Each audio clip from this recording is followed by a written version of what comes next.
Nous allons prendre le livre d'Esther, au chapitre 2, à partir du verset 1 jusqu'au verset 11.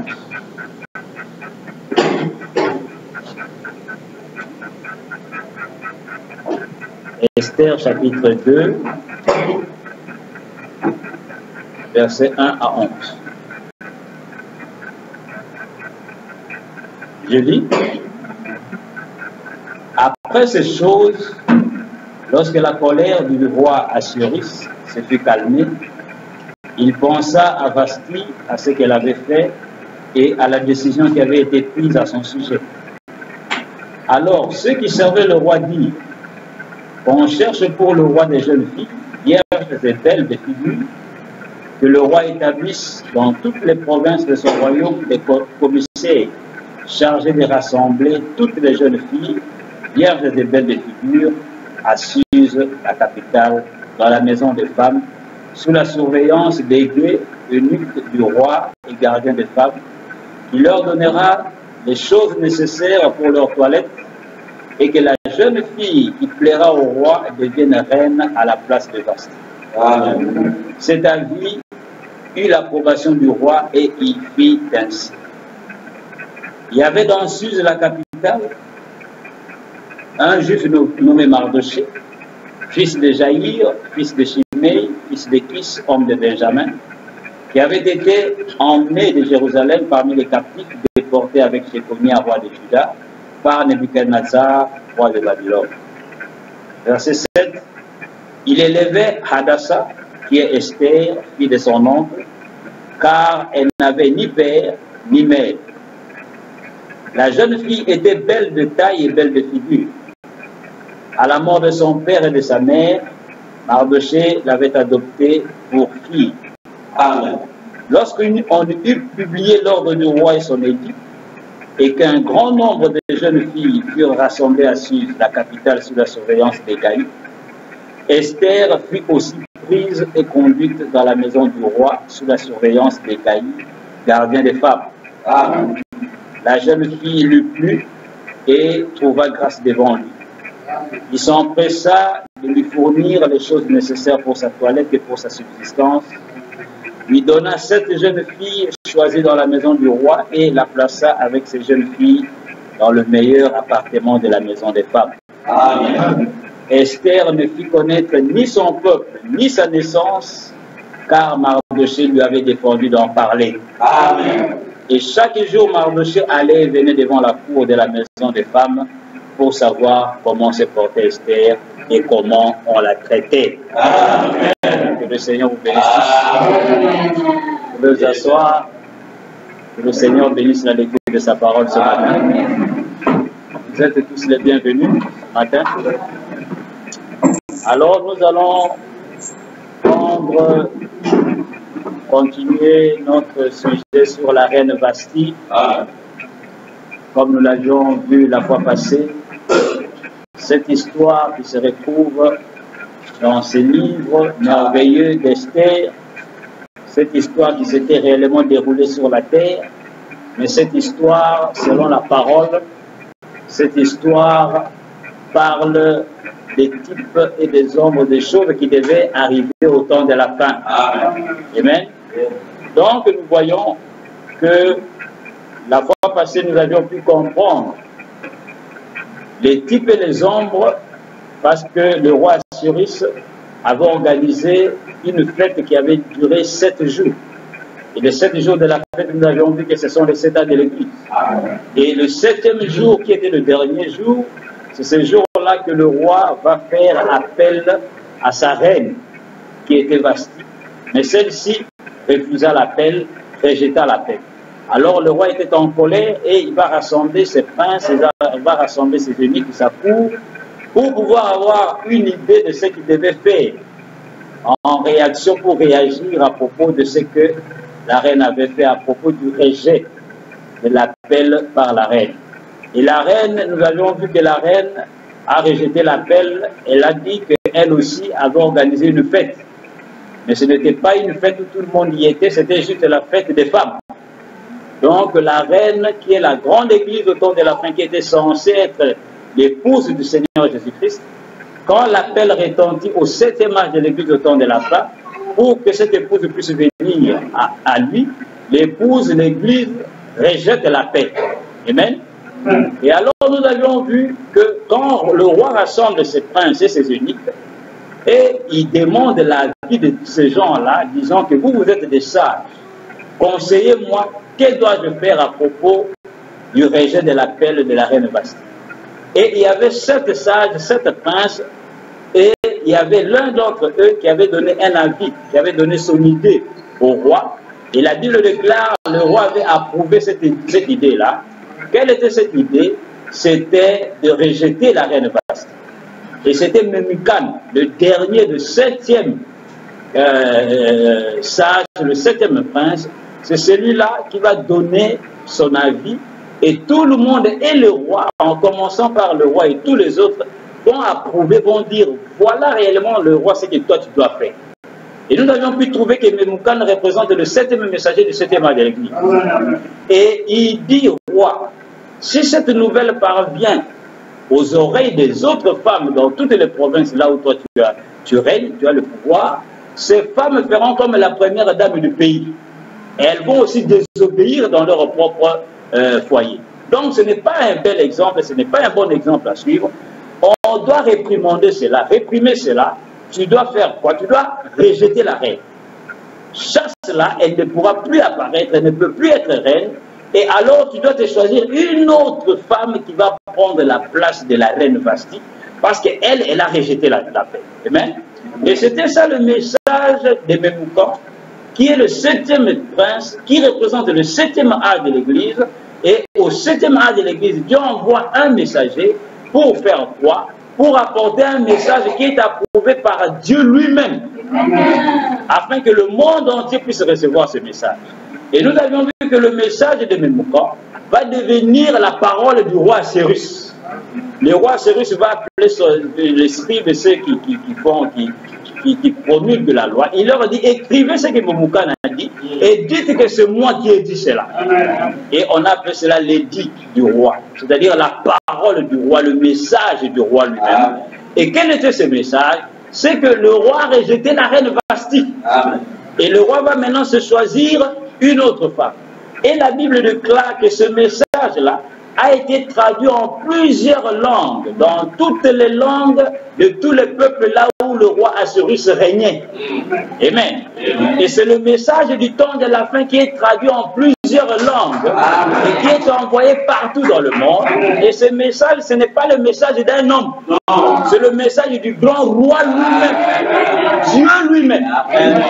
A approuvé ce message et a envoyé cela au peuple sur la terre. Amen. Alors maintenant nous allons voir comment va se passer le choix d'une autre femme qui va prendre la place de la reine Vasti. Amen. Comment alors cela va se passer?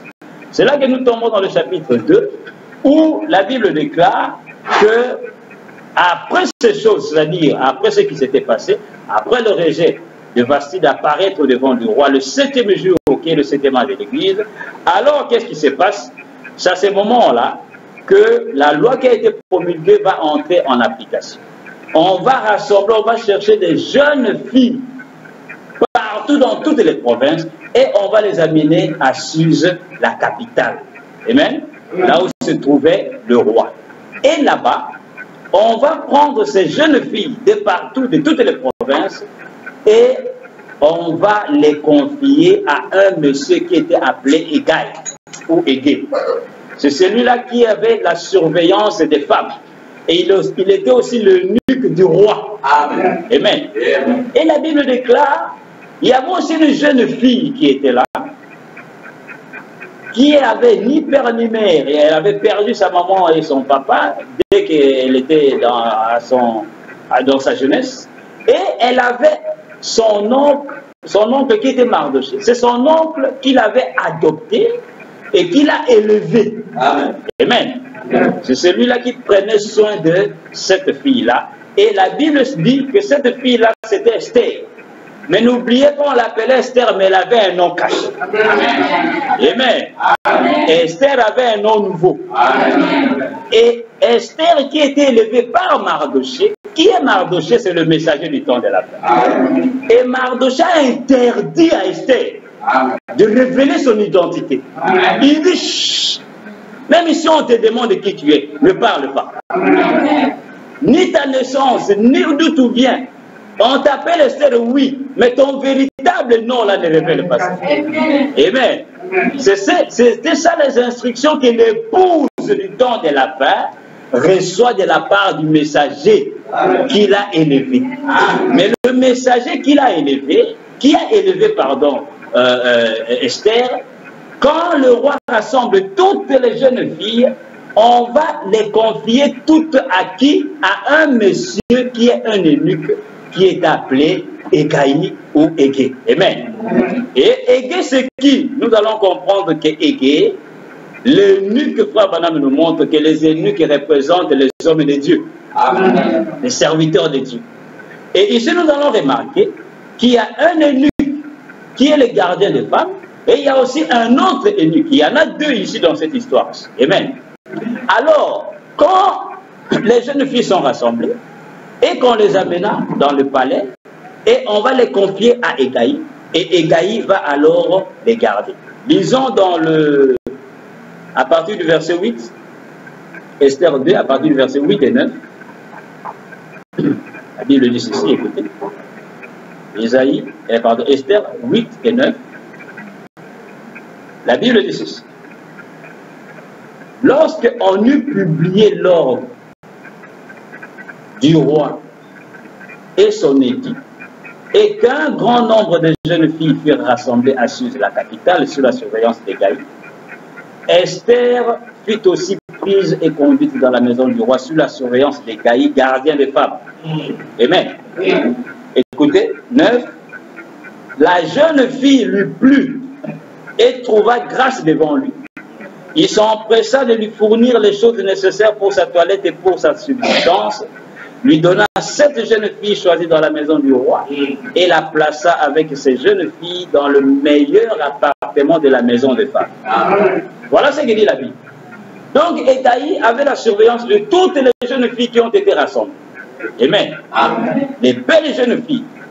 Pour que le roi puisse faire un choix parmi toutes ces jeunes filles. Et nous savons tous que les filles, les femmes représentent les églises dans la parole. Donc on a rassemblé toutes les églises après que la reine Vashti ait refusé d'apparaître et rejeté l'appel du roi qui est Dieu lui-même.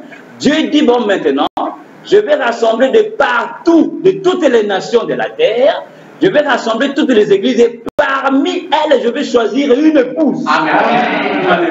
Qui va alors prendre la place de cette grande église qui était censée être l'église de Christ, mais qui a rejeté l'appel de Christ au 7e âge, au temps de la paix. Amen. Amen. Alors toutes les femmes, c'est Égaï qui les garde. Et la Bible déclare qu'Égaï, cet homme de Dieu, ce serviteur, quand elle a vu Esther, Esther l'a plu. Il a dit, ça vraiment c'est une fille. Et parmi toutes les jeunes filles, Égaï va prendre Esther et va la mettre déjà à part. Amen. Lui donne un meilleur appartement et lui donne des servantes, 7 jeunes filles. Et il leur dit, vous allez prendre soin de cette fille parce qu'Égaï sentait que celle-ci est différente de toutes les autres. Avant même que le roi ne la voie, un véritable ministre qui a compris que ce peuple n'est pas comme tous les peuples. Amen. Et il va lui donner une nourriture, il va prendre soin d'elle plus que toutes les autres filles. Et Esther était là, dans un appartement à part, et on lui donnait toutes choses. Mais la Bible déclare que Mardoché tout le temps faisait de tout. Pour savoir comment on traitait Esther. Parce que Esther a été élevée par Mardoché et a été adoptée par Mardoché. L'adoption du fils et l'adoption des fils et des filles. Ce n'était pas juste une fille comme ça. Non, non. Une fille adoptée. Nous allons parler de l'adoption au temps de la fin. Amen. Vous allez voir, frère Branham dit, quand Dieu adopte un fils parmi les fils, Amen. Il lui donne son nom. Amen. Et le nom de ce fils devient exactement comme le nom du Père sur le chèque. C'est ça l'adoption du fils. Amen. Et alors, Esther et Gaï va alors prendre soin de tous ces femmes. Mais Frère Branham nous montre que, comme Jésus l'avait dit, il y a plusieurs sortes d'eunuques. Vous savez cela? Amen. Les eunuques que nous avions vus la fois passée, c'est ceux qui gardent l'épouse dans le temple. Et les eunuques, ces hommes-là ont toujours été stériles, donc, et ils ne peuvent pas avoir d'enfants. Amen. Et ils gardaient les temples. D'autre part, les eunuques représentent les 144 000 qui vont être autour de l'époux et de l'épouse et qui seront l'escorte qui accompagneront l'épouse et l'époux au temps de la fin. Amen.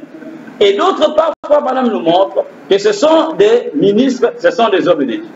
Mais Jésus, dans Matthieu 19, quand il est venu, quand il parlait du mariage et du divorce, il dit, il n'est pas permis, parce que les Juifs sont venus, lui ont dit, mais pourquoi Moïse avait-il permis à nos pères de répudier leurs femmes? Amen. Jésus leur dit, si Moïse avait permis cela, c'est à cause de la dureté des cœurs de vos pères. C'était des gens trop durs. Ils venaient chaque fois importuner Moïse. Alors, Moïse, à cause de ça, il leur a dit, ok, allez-y, si vous voulez répudier vos femmes, répudiez-les et donnez-leur des lettres de divorce. Mais Jésus continue, dit, mais au commencement, il n'en était pas ici. Jésus retourne au commencement, où? Dans le jardin d'Éden. Avant même la chute, il dit, au commencement, il n'en était pas ainsi. Et les apôtres, et Jésus continue, il dit, celui qui répudie une femme, sauf pour cause d'infidélité. Frère Branham m'explique, il dit, c'est pour cause de fornication. Pour cause d'infidélité, et en épouse une autre, commet l'adultère. Et celui qui va épouser une femme qui a été répudiée commet l'adultère. Alors quand les apôtres ont entendu cette parole, ils ont dit, ah, cette parole est dure. Hein? Donc, mais il n'est pas avantageux que quelqu'un puisse se marier. Et Jésus a dit, cette parole-ci, seuls ceux qui sont censés comprendre, cela comprendront. Parce que ce n'est pas pour tout le monde. Et Jésus continue, c'est là qu'il parle des eunuques. Il dit, il y a les eunuques qui sont nés eunuques. Premièrement, de naissance. Et il continue encore, et il dit, il y a d'autres eunuques qui ont été rendus eunuques par les hommes.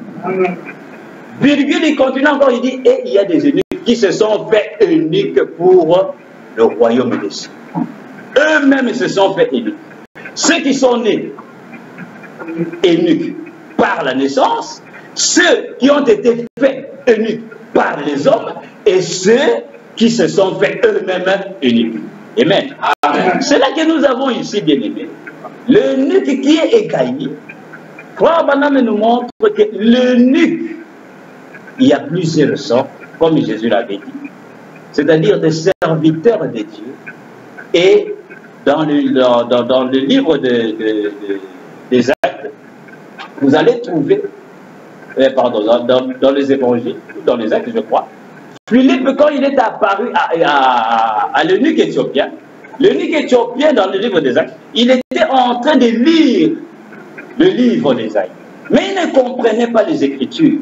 Mais il était l'eunuque de l'Éthiopie, l'eunuque du temple ou de la reine en Éthiopie. Et il était en pèlerinage à Jérusalem. Il est venu visiter la ville sainte.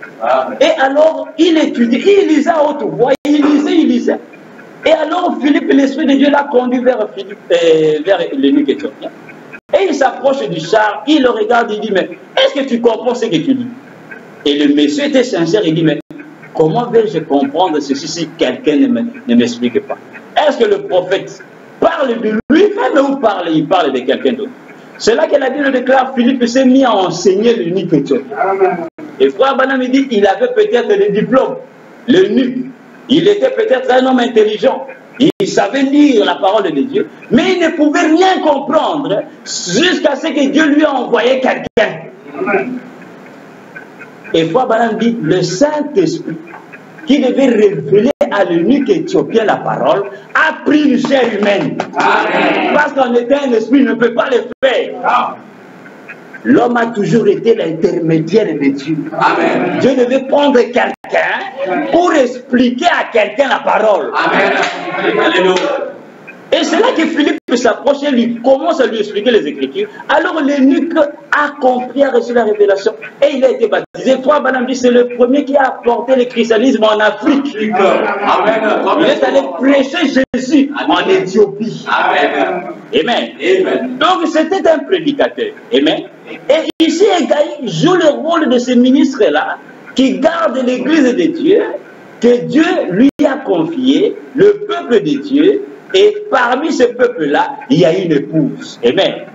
Et alors, Mardochée, c'est le messager de l'âge au travers de qui ou par qui Esther a été élevée. Amen. Et l'eunuque, le gardien de femmes, lui ne faisait que les garder pour les amener à apparaître au devant du roi. C'est pourquoi on l'appelle l'eunuque, parce qu'il est stérile, il n'a pas un message à apporter. Il n'a pas une sémence à lui. Non. Il apporte ce que Mardochée disait à Esther. Il n'ajoute rien, il ne retranche. Lui ne fait que garder le troupeau de Dieu. Amen. Amen.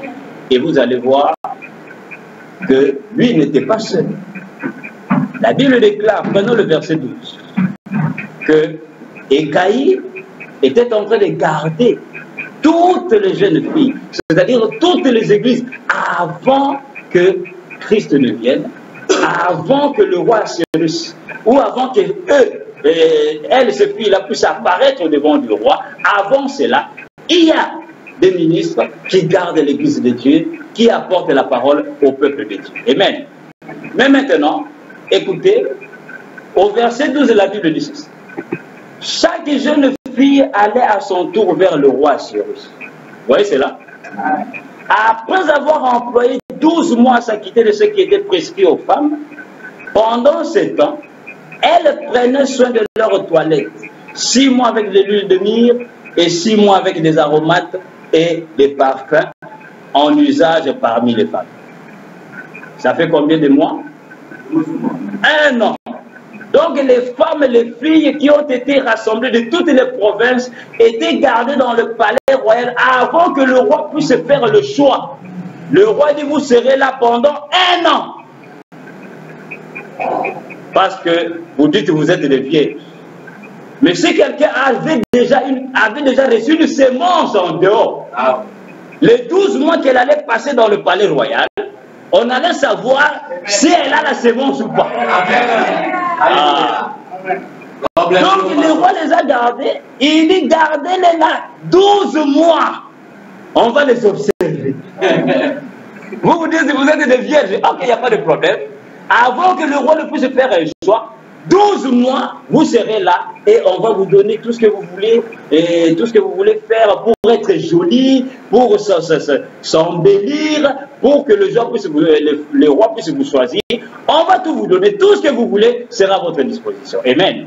Et la Bible continue, elle dit ceci au verset 13. C'est ainsi que chaque jeune fille allait vers le roi. Amen. Et quand elle passait de la maison des femmes dans la maison du roi, on lui laissait prendre avec elle tout ce qu'elle voulait. Il n'y avait pas de dictature. On n'a pas dit non, tu dois prendre ceci. Non, non. Tout ce que tu veux prendre, toi jeune fille, comme tu vas passer devant du roi, si tu trouves que si je peux mettre ceci, le roi va me choisir et je serai plus belle que toutes les autres, tu es libre de prendre. Les jeunes filles étaient libres. On leur donnait de l'huile, on leur donnait tout. Ah non, moi, ma maman m'avait appris de mettre ceci, on va aller chercher ça pour toi. Pour qu'après tu ne puisses pas dire non, voilà, le roi ne m'a pas choisi parce que j'ai manqué ceci. Non. Tout ce qu'elle voulait, on leur donnait. Amen. Écoutez maintenant au verset 14. Elle y allait quand? Le matin. Ah, le choix de l'épouse se fait au temps du soir. Amen, amen, amen, amen, amen. C'est le soir, au coucher du soleil, amen, que le roi Cyrus recevait chaque fille pour voir qui sera la reine et prendra la place de la reine Vasti. Ceci nous montre que ces gens chose aussi se passe au temps de la fin. Pas le matin, pas à midi, mais au temps du soir. Elle y allait le soir, écoutez, et le lendemain matin, elle passait dans la maison, dans la seconde maison des femmes, sous la surveillance de Shashgas, eunuque du roi et gardien de qui? Ah, il y avait deux gardiens. Égaï, le gardien des femmes, vierges qui sont venues avant de passer chez le roi. Maintenant, chaque fille qui passait devant du roi, si le roi ne l'a pas choisi, le lendemain, il y avait un autre côté, un autre appartement, une grande maison, la seconde maison. Et cette maison-là, c'était la maison des concubines. Vous savez, une concubine, c'est qui? C'est une femme qui n'est pas mariée, mais qui vit avec des hommes comme cela. Amen. Donc, le roi, quand il regarde, il dit non, pas toi. Le lendemain, au lever du soleil, cette fille-là passe là-bas, dans la seconde maison des concubines. Elle va rester là-bas concubine du roi, mais le roi ne la reconnaît pas. Le roi ne l'a jamais épousée, le roi ne l'a jamais élue. Amen. Et là-bas, il y avait un gardien qui les gardait toutes. C'était qui? Shashgas, l'eunuque du roi. Lui aussi un eunuque. Et il y a l'autre eunuque là-bas, Égaï, qui garde les femmes. Et il y a l'autre eunuque là-bas, Shashgas, qui garde qui? Qui garde des concubines. Qui sont les concubines? Toutes ce sont des églises bien-aimées. Des églises qui, après que le roi aura rejeté certaines des églises, elles vont aller dans les mains de Shashgas. C'est pourquoi il y a des pasteurs qui gardent des concubines. Des églises qui sont déjà rejetées par le roi. Le roi ne les reconnaît même pas. Le roi dit pas vous allez là-bas, allez chez Shashgas. Lui, il va vous garder. Mais moi, je ne vous connais pas. Oh my. Alléluia. Amen. Et la Bible déclare, elle ne retournait plus vers le roi. Non. À moins que le roi n'eût ni le désir et qu'elle ne fût appelée par son nom. Donc, la femme qui passait au devant du roi, si elle n'est pas choisie, elle va aller dans la maison des concubines. Et elle ne va plus revenir la seconde fois au devant du roi pour que le roi puisse faire encore son choix. Non, c'est terminé. Et la Bible dit, à moins que le roi appelle cette femme-là par son nom. Mais est-ce que le roi va reconnaître son nom? Alléluia. Parce qu'elles étaient nombreuses. Donc le roi ne les voyait que quelques heures, quelques minutes. Quand le roi, au temps du soir, celle-ci vient, le roi regarde, pas toi. Le roi va se coucher le lendemain, on prend cette fille-là à la maison des concubines. Là-bas, on leur donne à manger. Et là-bas, c'est un eunuque, c'est-à-dire lui aussi, il n'a pas de semence. Aucune parole à leur donner. Il dit maintenant, vous avez déjà été rejeté par le roi, maintenant moi je vous garde ici. Qu'est-ce qu'on va faire?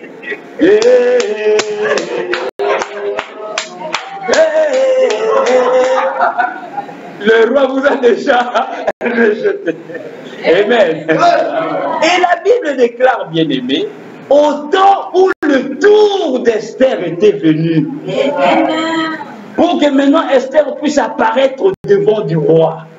Qu'est-ce qu'Esther avait fait? Esther, la Bible déclare ceci. Nous allons lire cela tous ensemble. Écoutez ce que la Bible dit. Prenons Esther 2 au verset 15. Verset 15, voilà. Écoutez la Bible dit ceci.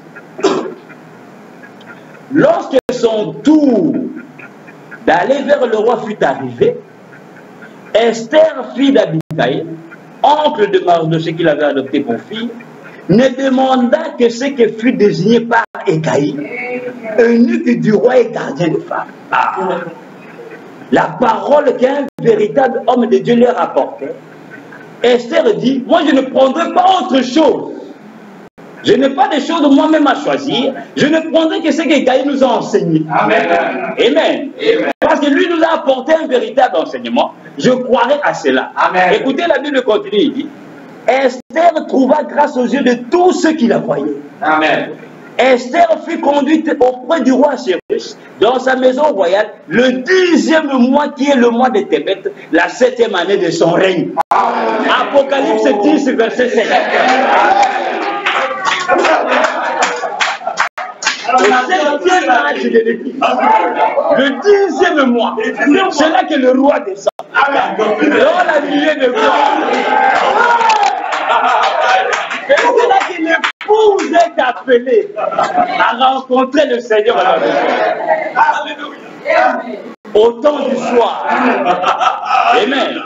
Et Esther va apparaître comme Dieu l'a créé.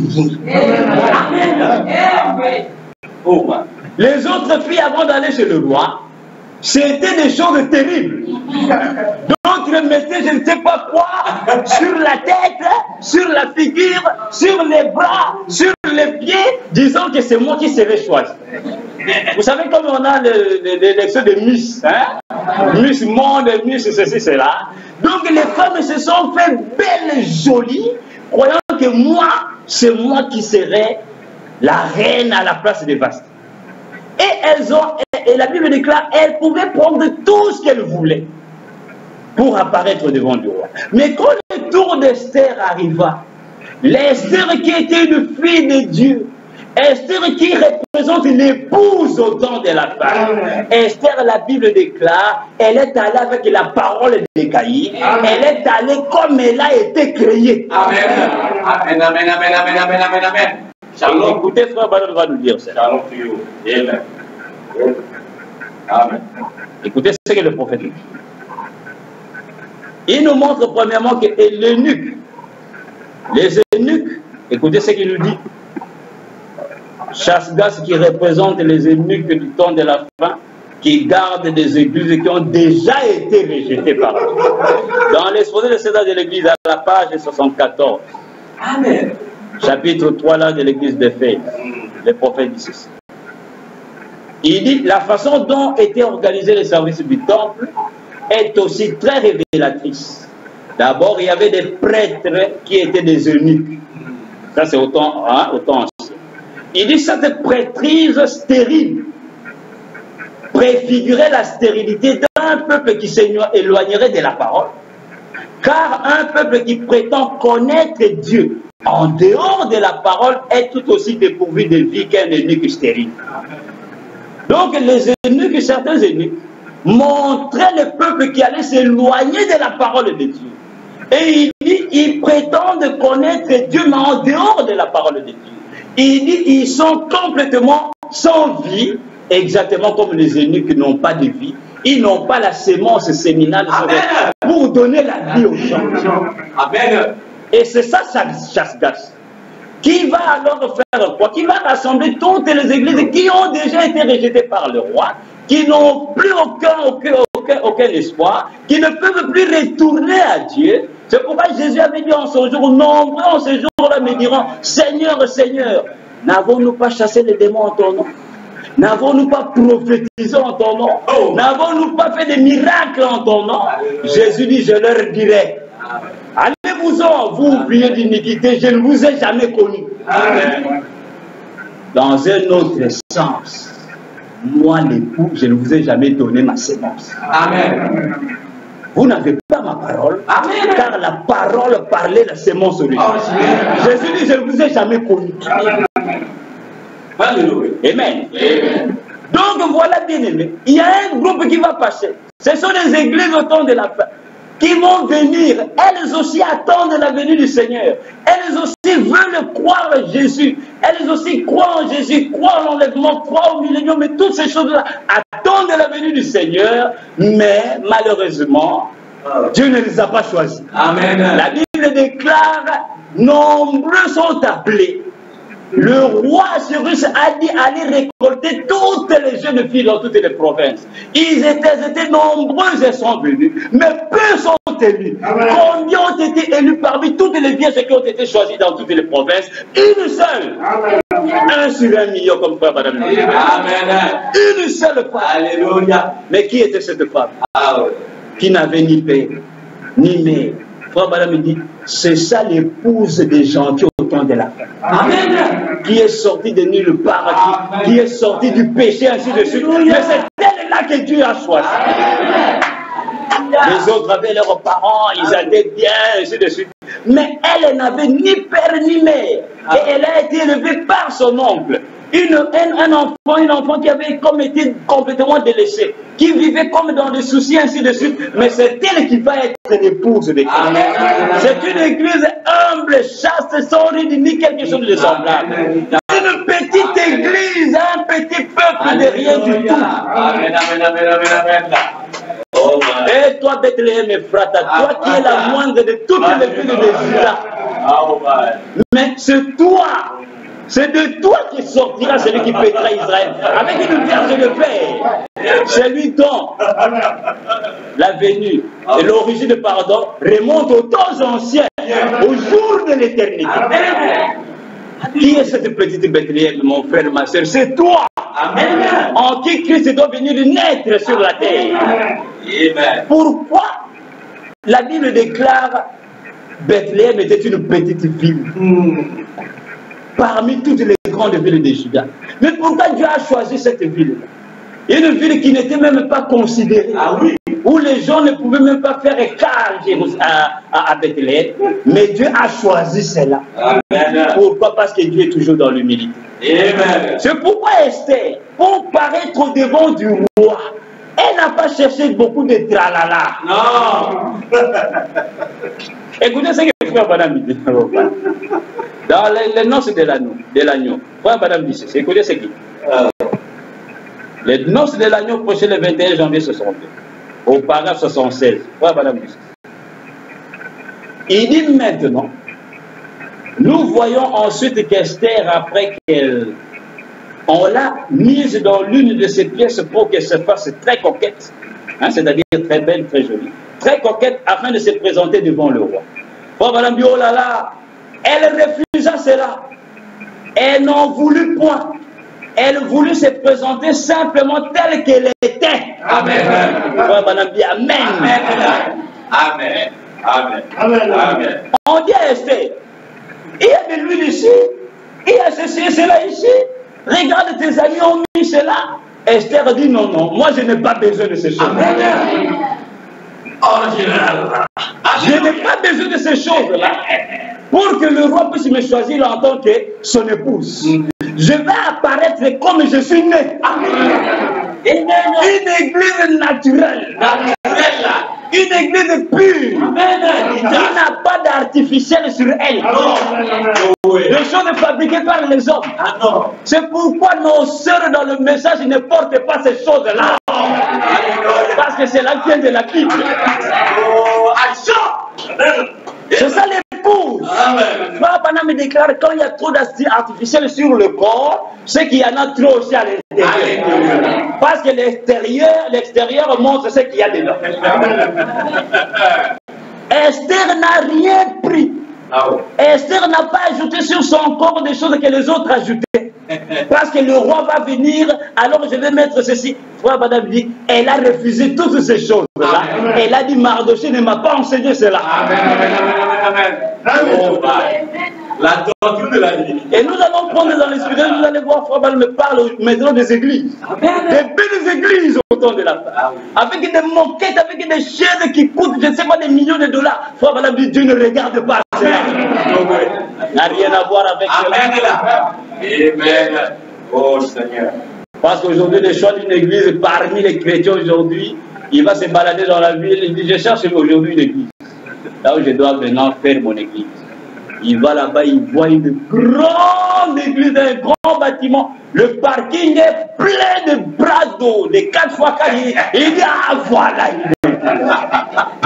Ça vraiment ici, il y a l'onction power.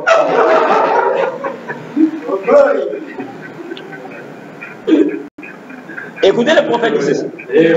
Toujours dans les notes de la note 78, 21 janvier 62. Il dit ceci. Il dit Esther devait devenir une épouse. Par conséquent, elle refusa toute parure mondaine. Elle voulait se présenter devant le roi simplement telle qu'elle était. Elle se para comme les femmes pentecôtistes le devraient, d'un esprit doux et humble. Et quand toutes ces premières dames capricieuses passèrent par là avec toutes leurs nouvelles fantaisies, le roi les regarda et les mit dans la maison des concubines. Et ils oubliaient, ils ne savaient pas que le roi Cyrus était un roi spirituel. Le roi n'a pas fait son choix en regardant tout ce que ces filles-là mettaient sur elle, comment elles brillaient. Quand le roi regardait, le roi faisait ceci. Oh. Le roi se disait en lui, mais pourquoi elle a mis ces choses? Parce que le chasse-glace. Mais le mal en est que ces filles-là, elles croyaient qu'en mettant cela, elles deviennent belles. C'est pourquoi Frère Branham dit, vous qui connaissez la parole, pour choisir votre épouse dans le naturel, vous ne devez pas regarder ces choses-là. Un véritable croyant détourne la tête. Parce que Frère Branham dit, la beauté physique, la beauté mondaine, la beauté artificielle, ce n'est pas de Dieu. Non. Prenez-la, mettez-la dans un seau d'eau, mais faites-la sortir, toute la peinture va rester. Et vous allez regarder, oh, mais c'est comme ça que tu es. Un croyant qui va faire le choix de son épouse dans une boîte de nuit. Un croyant. Où toutes les lumières partent, jaune, rouge, et toutes les femmes sont en train de briller. Il regarde et dit, ah, ça. Et le lendemain matin, quand il va aller se rendre la visite à la sœur qui lui a donné l'adresse, la sœur se dit, oh, mais ce n'est pas toi qui l'avais vu hier. Oh, mais quand Esther se présentant devant lui, et qu'il remarqua, voilà, il dit, mais quand Esther se présentant devant lui, et qu'il remarqua, c'est-à-dire le roi remarqua, c'est cet esprit doux, humble et docile, il dit, c'est elle. C'est celle-là. Allez chercher la couronne et posez-la sur sa tête. Amen. Il dit, c'est ça. Qu'elle se sépare de ce genre d'esprit. Amen. Écoutez ce que Frère Branham dit. Non seulement les femmes, mais que les hommes aussi. Amen. Se séparent de ce genre d'esprit, alors vous êtes prêts à être l'épouse. Amen. Douce et respectueuse. Amen. Esther purifia son cœur. Amen. Alléluia. Oh. Alléluia. Frère, amen. Quand nous disons ces choses-là, les gens vont dire, ah, les branhamistes, c'est biblique. Amen. Pierre a dit que la femme ne se sépare ni des bijoux, ni des habits somptueux, ni de ces choses-là, mais qu'elle se sépare des bonnes œuvres. Amen. C'est ça. Comme faisait celle qui croyait en Dieu, comme le faisaient Sarah et les autres, les filles de Sarah. Amen. Amen. Ainsi, nous voyons, bien aimés, que le roi ne regardait pas la beauté de ces filles-là, la beauté que se sont fabriquées par elles-mêmes, pour se faire belles par elles-mêmes. Le roi, lui, le choix, son choix ne se basait pas sur le physique. Ce qu'il voyait, mais il cherchait un esprit doux et calme. Mais seulement cet esprit-là, doux et calme, se reflète à l'extérieur. Le roi n'avait pas le pouvoir de regarder dans le cœur d'Esther. Mais quand elle a vu l'extérieur, elle a compris que c'est ce qu'il y a à l'intérieur. C'est pourquoi Frère Branham déclare en ces temps de la fin, de la même manière vous dans le naturel. Vous faites le choix d'une épouse, de la même manière dans le spirituel, vous faites le choix d'une église. Et quand vous faites le choix de votre église, Frère Branham dit, ne vous basez pas sur des choses physiques, matérielles, pour vous dire, voilà une église. Aujourd'hui, toutes les églises sont belles. Si vous n'avez pas une belle église, vous n'êtes pas une église. Et là-bas aussi, les filles croyaient que si elles se mettent toutes ces choses-là, le roi va les choisir. Mais pourtant, le roi n'a pas pu choisir toutes celles-là. Le roi, seule une seule fille, qui était juste naturelle comme elle était née, c'est cette femme-là qui a plu au roi. Amen. Et Frère Branham me pose la question, si le roi Ahasuerus a fait cela, que croyez-vous que Jésus fera de vous? Le Créateur. Parce qu'aujourd'hui, l'humain, l'homme, trouve les erreurs dans la création de Dieu. C'est-à-dire, une femme se réveille le matin, même les hommes, vous allez voir un garçon, il se réveille le matin, il se regarde sur le miroir, dans le miroir, il dit, ah, comme ça je ne suis pas bien. Ah, pourquoi ici c'est fermé comme ça? Je vois des gens qui percent leurs oreilles. C'est très beau, hein? Comme ces musiciens-là. Ah, moi aussi, je vais aller me percer les oreilles. Un homme. Et il va aller, papa, il revient à la maison, il va, ah! Donc maintenant, je suis à la page. Maintenant, je suis branché. Et une sœur aussi se réveille le matin, elle se regarde, et dit, oh, pourquoi il y a ces choses ici? Hey, Albert, va à la boutique, amène une lame là-bas. Et Albert va, on lui amène une lame, et elle se va là. Quoi? Ah, mais là c'est comme ça. Mais quand Dieu t'a créé de cette manière, Dieu a comme une erreur. Non. Donc les gens trouvent une erreur dans la création de Dieu. Et foi, par exemple, ce qui se fait dans le naturel, se fait aussi dans le spirituel. De la même manière. Car la femme représente l'Église. Et le prophète dit, si vous voulez connaître le niveau spirituel de l'Église en général dans le monde, il dit n'allez pas loin. Regardez la femme dans la rue. Amen, amen. Parce que la femme représente l'Église. Ce que la femme est dans le naturel, c'est ce que l'Église est dans le spirituel. Amen. Quand vous voyez l'habillement des femmes, comment les femmes, une femme qui, vous l'aviez connue il y a 5 ans, elle était noire comme moi, après 2-3 ans vous la racontez, elle est jaune comme une banane. Mais vous les tenez, oh. Mais ça vient d'où? Mais qui l'a rendu ainsi? Son propre argent, avec des produits fabriqués par des hommes. Et fois, dans le spirituel, c'est la même chose. Les églises que vous voyez, les églises, hey, nous ici, c'est assemblée de ceci. Nous ici, frère, la Bible déclare, hein, il y aura 7 femmes au temps de la femme. Amen. Qui viendront à Jésus disant, nous voulons seulement porter. Mais quant à notre pain, hein, et l'eau, notre nourriture, nous allons nous débrouiller, toi ne t'en fais pas. Mais permets-nous de porter ton nom. Assemblée de Dieu du dernier jour de Jésus-Christ. Tabernacle de Jésus-Christ, parole incarnée. Jésus-Christ, Jésus-Christ.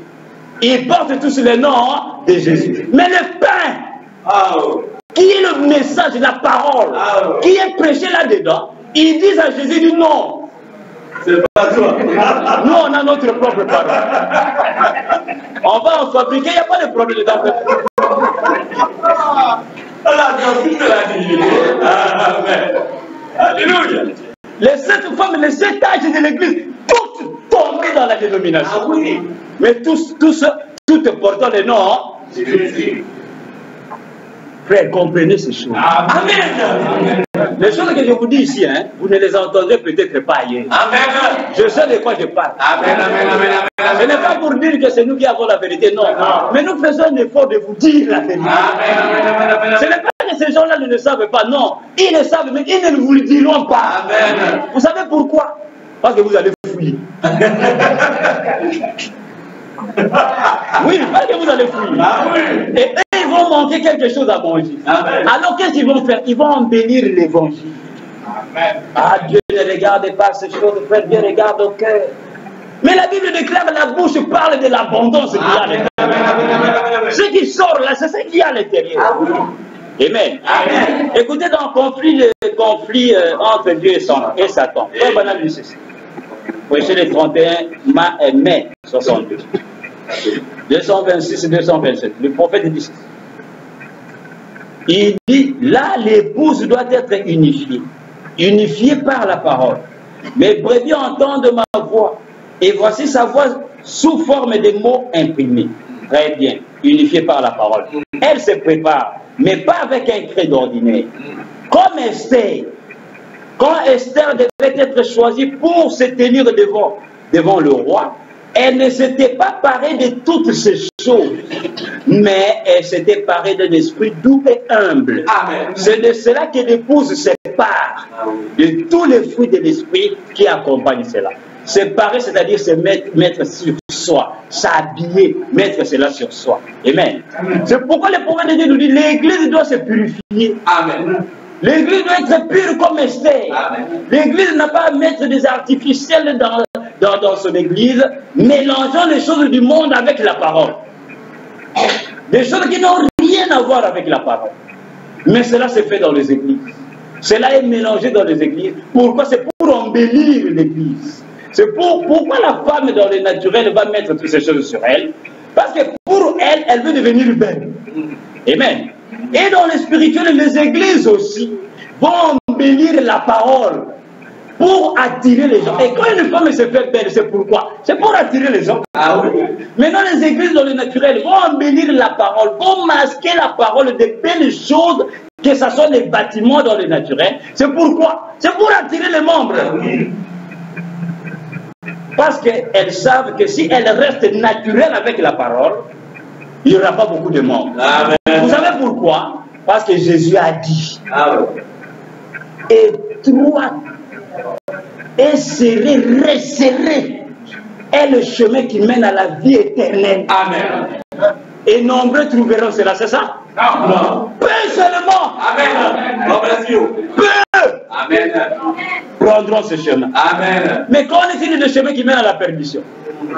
Vaste et spacieux. Est-ce que c'est peu qui vont trouver cela? Non. Un grand nombre vont prendre ce chemin-là. Mais le chemin qui mène à la vie éternelle, c'est un chemin étroit et resserré. Et nous ne serons pas nombreux. On ne peut pas être nombreux là-dedans. Oh. Si on est nombreux, Dieu va faire descendre son esprit pour faire un dénombrement. Ah oui. Amen. Il va dire non, arrêtez. Alléluia. On va apporter des situations terribles. Amen. Pour voir réellement s'il n'y a pas d'infiltré. Amen. Alléluia. La humilité. S'il y a des infiltrés, ils vont partir. Ah oui. Ils vont fuir carrément. La parole va les expulser. Ah oui. Pas nous. C'est la parole qui va les mettre dehors. Pourquoi? Parce que c'est ça le plan originel de Dieu. Amen. Mais quand on veut amener tout le monde là, faites attention. Amen. Écoutez ce que frère Badami dit. Dans les noces de l'agneau, 21 janvier 62, 83, il dit ceci. À propos de l'église, écoutez ce qu'il dit. Il dit, souvenez-vous, elle ne sera jamais... Vous ne pouvez pas dire, eh bien maintenant j'appartiens aux assemblées, j'appartiens aux Foursquare, mouvement religieux au sud de la Californie.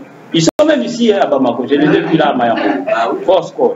Il dit, ou à l'église de Dieu, ou à l'église du nom de Jésus, ou à n'importe laquelle d'entre elles.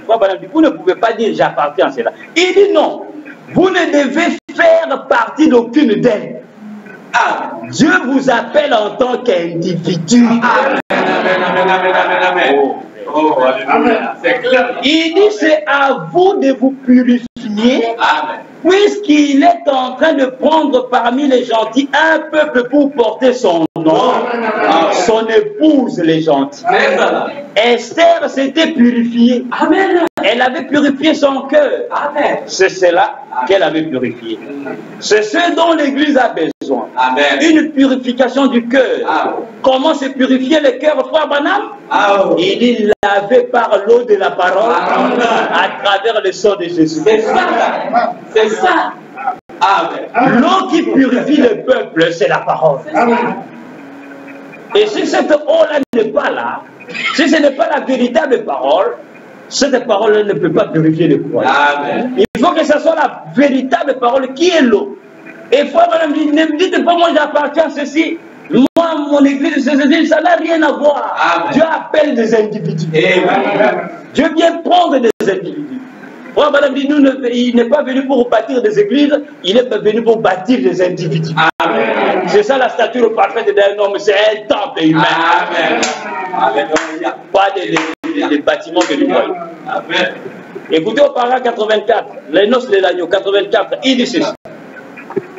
Il dit, la Bible dit qu'il est mauvais pour une femme d'agir ainsi. Et c'est mauvais pour l'homme de la laisser faire cela. Il s'agit de tous les deux. Amen. Écoutez, un homme qui laisse sa femme sortir nue, porter des habits de ce genre dans la rue, il dit, je n'ai pas assez de considération pour un tel homme. Amen. Alléluia. Il dit, il est une marionnette. Hein, vous savez, les marionnettes, c'est quoi? Alléluia. Les marionnettes, hein, ce sont des jeux qu'on fait pour les enfants. On va fabriquer des poupées, hein, comme des hommes, et on met des fils et on les fait parler, on les bouge comme c'est pour montrer qu'ils sont tirés, ce n'est pas eux qui parlent, ce n'est pas eux qui bougent, on les bouge. Et Frère Branham dit, vous, un monsieur, vous avez votre femme à la maison, et vous la laissez porter toutes ces choses-là. Frère Branham me déclare, il dit, je n'ai pas de considération pour cet homme. Amen. Ah.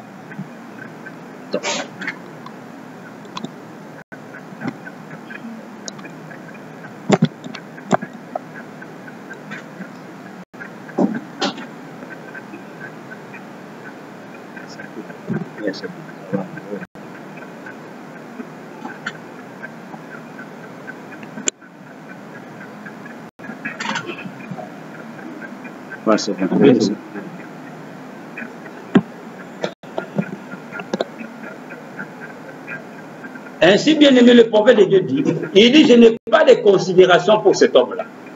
Amen. Amen.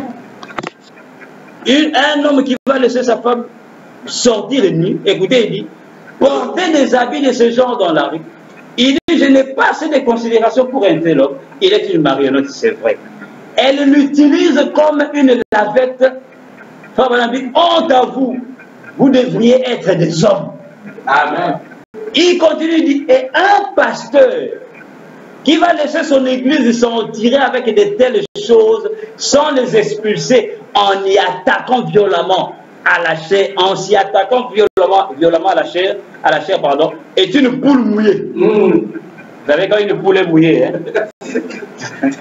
C'est pour vous dire que c'est quelqu'un qui n'est rien du tout. Amen. Il dit, ce qu'il nous faut, ce sont des hommes, l'évangile. Pas avec des gants en caoutchouc, mais avec la puissance et la démonstration du Saint-Esprit par la parole. Amen. Ah, la puissance, la démonstration du Saint-Esprit par quoi? Il dit, la Bible dit que ces choses sont mauvaises. C'est mauvais pour les gens de faire ainsi, d'agir ainsi. Ça devrait être prêché et vécu partout. Amen. L'Église a besoin d'une purge, d'un nettoyage. Vous voyez cela, bien aimé. Donc l'histoire d'Esther que vous voyez donne une grande leçon au monde, montrant que Dieu ne regarde pas la beauté physique, ni de votre église, ni de ce que vous êtes. Non. Dieu regarde à cette humilité-là qui est en vous, à l'égard de la parole de Dieu. Amen. C'est pourquoi dans le spirituel, ne commettez jamais cette erreur-là, d'aller choisir une église parce que cette église-là a de l'argent, parce que cette église-là a beaucoup de membres, parce que cette église-là a un grand bâtiment. Mais les autres là-bas, Chikadege Tabernacle, oh, je ne sais pas quoi, Sakasaka Tabernacle, qui sont un peu sous l'arbre là, avec des hangars et du bois et tout ça, et la chair tombe tout le temps. Allez, regardez! Ça c'est quoi ça?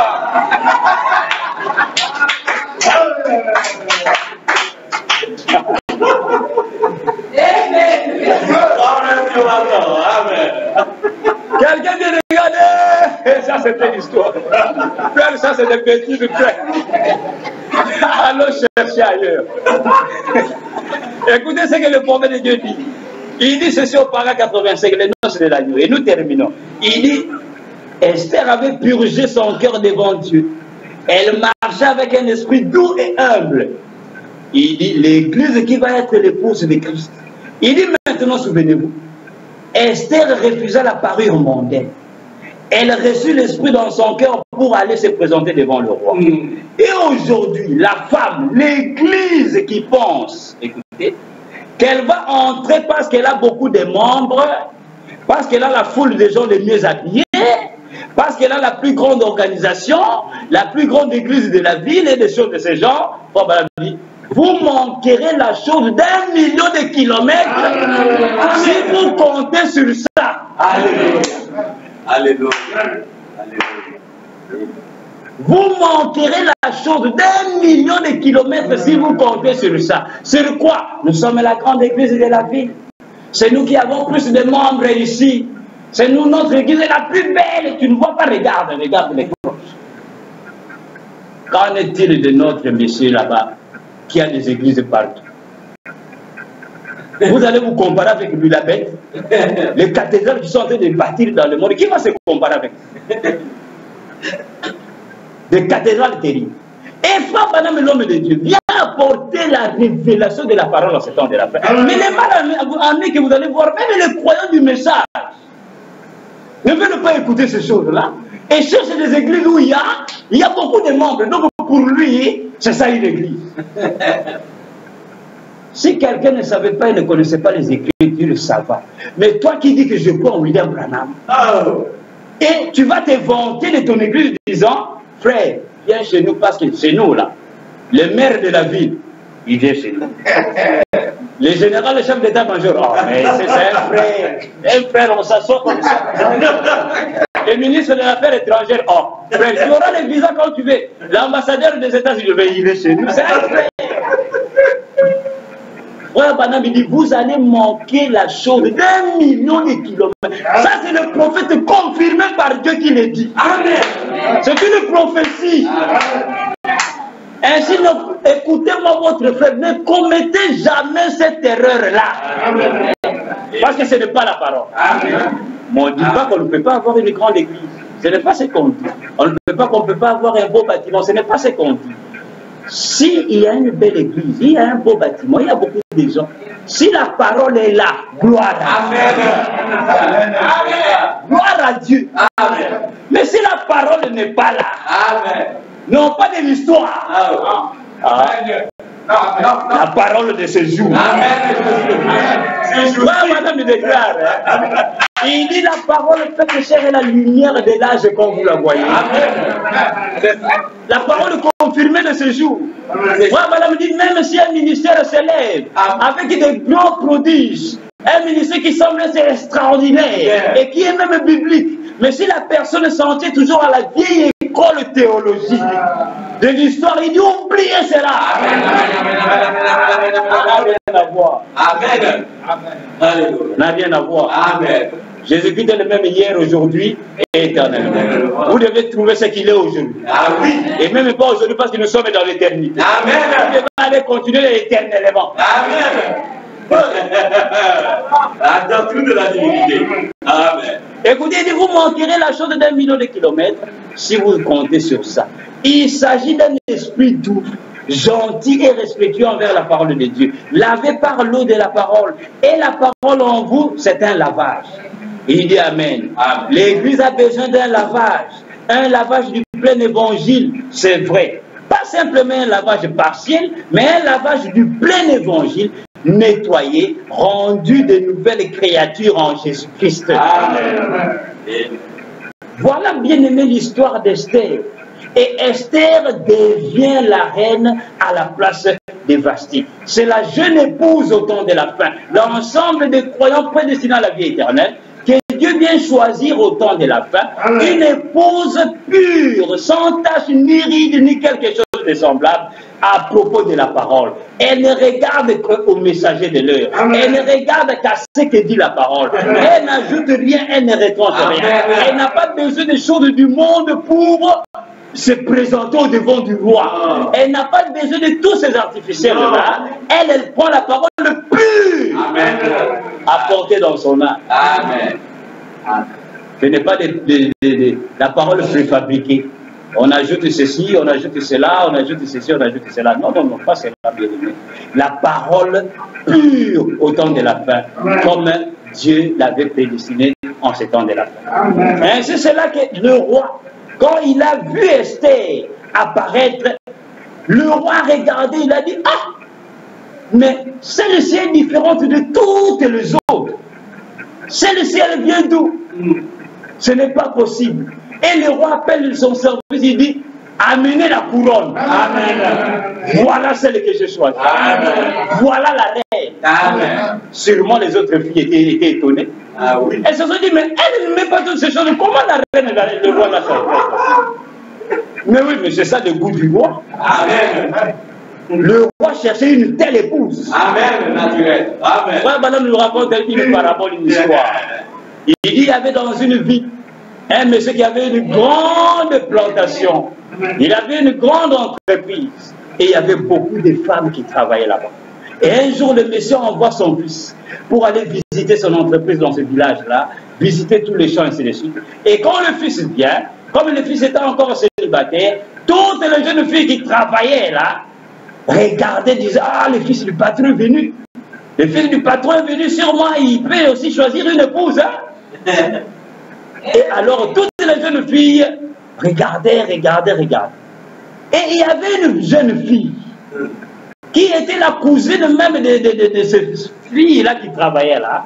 Cette jeune fille-là travaillait chaque jour, lavait des habits, des assiettes, faisait la vaisselle, tous les travaux, c'est elle qui faisait. Elle était comme une délaissée parmi toutes les autres filles. Et elle travaillait. Et un soir, le fils du patron, du propriétaire de l'entreprise des fermes, va faire un petit tour dans le village. Amen. Il se promène et il voit la jeune fille en train de faire ses travaux-là. Elle avait juste une sale robe comme celle-là. Et le monsieur s'est approché. Il l'a salué. Ça va ma soeur? Oui, ça va. Comment vous allez? Ah, mais on dirait que tu travailles beaucoup. Elle dit oui, oui, oui.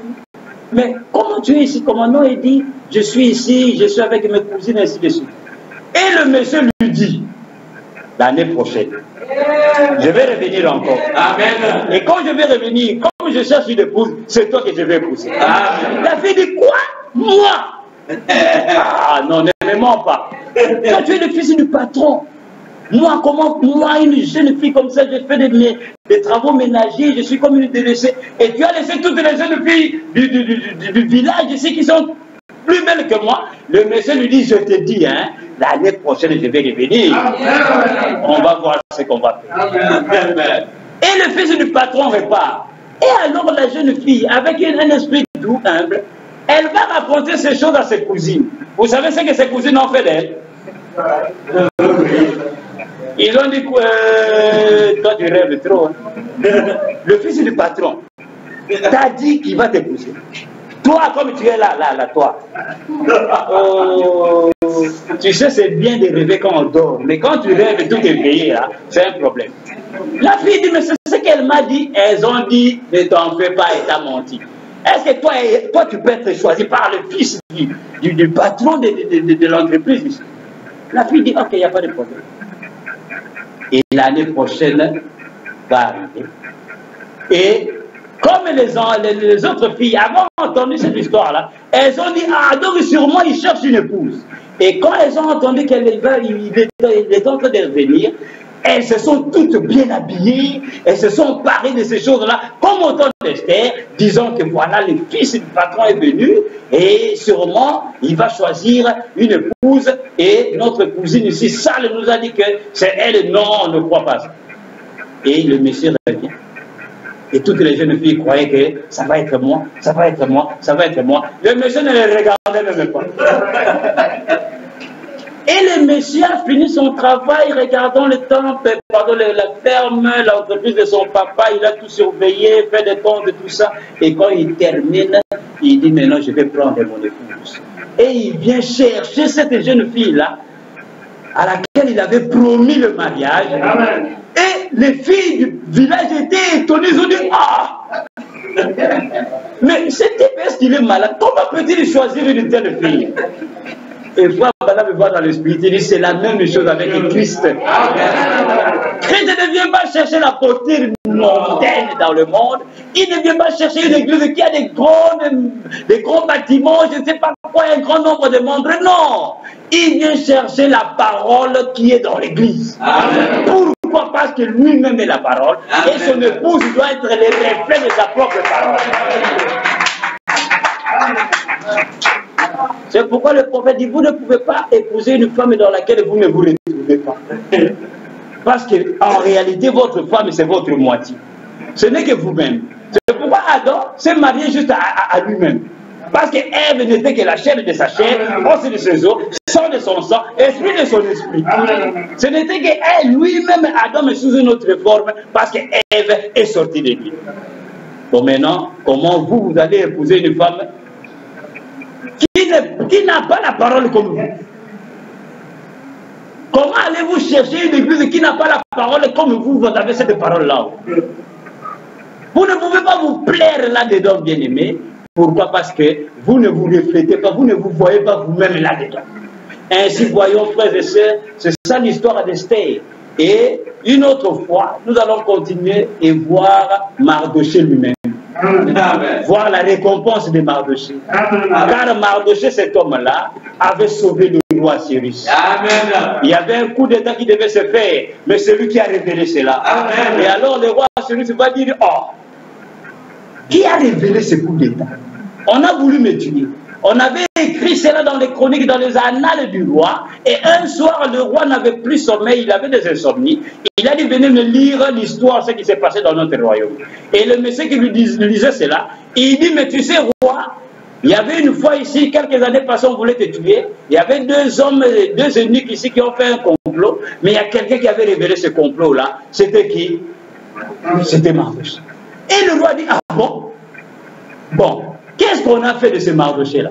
Est-ce qu'on lui a donné une récompense? Le monsieur dit non, rien n'a été fait. Il a dit ce n'est pas possible.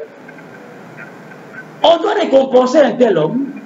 Et alors il va appeler Aman, qu'il avait nommé comme étant le chef de tous les chefs de son palais.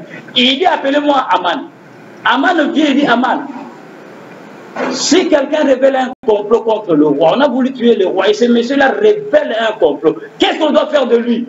Aman dit, ce monsieur-là, on doit prendre une couronne, on doit prendre un cheval blanc et le poser sur le cheval, lui donner le sceptre et le faire marcher dans toute la ville. La récompense de Mardochée qui chevauchait le cheval. Que Dieu bénisse.